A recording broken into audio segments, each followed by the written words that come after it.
Господин Ивановски, што всушност значи членот 84 став 1 од Уставот?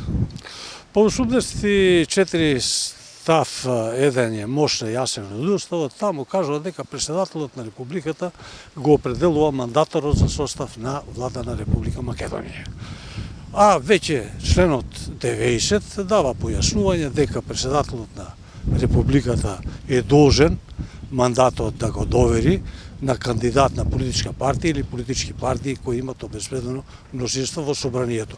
Толку јасно што ниту има потреба од коментари, ниту од објаснувања доколку се сака да се сврши работа. Меѓутоа, очигледно председателот наш во почетокот ја збрка работава, во почетокот тоа го искористи, меѓутоа го искористи така неумешно, сакајќи да погоди на нечии интереси, а отпосле веќе само навлезе од проблем во проблем, така да, како што вели народот, една работа, ако се сака убаво да се сврши, таа во почетокот треба убаво да се постави.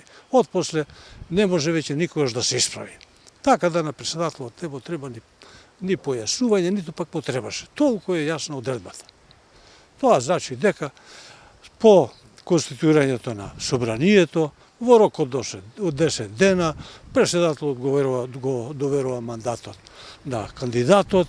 Ниту е тоа врзано за некакви формални акти, да он носи некои укази или да носи некои одлуки, некои ова, бидејќи гледам во јавност се зборува дали може да се тоа успорува евентуално давањето или давањето пред Уставен суд. Се тоа излишни работи, се тоа работи кои што не произлегуваат од Уставот, Уставот е може јасен. И председателот треба најодговорно, бидејќи таа е една функција негова, таа е бидејќи он е одговорен за спроведување на Уставот во рамки на сите негови надлежности во рамки на Уставот е одговорен да спроведува.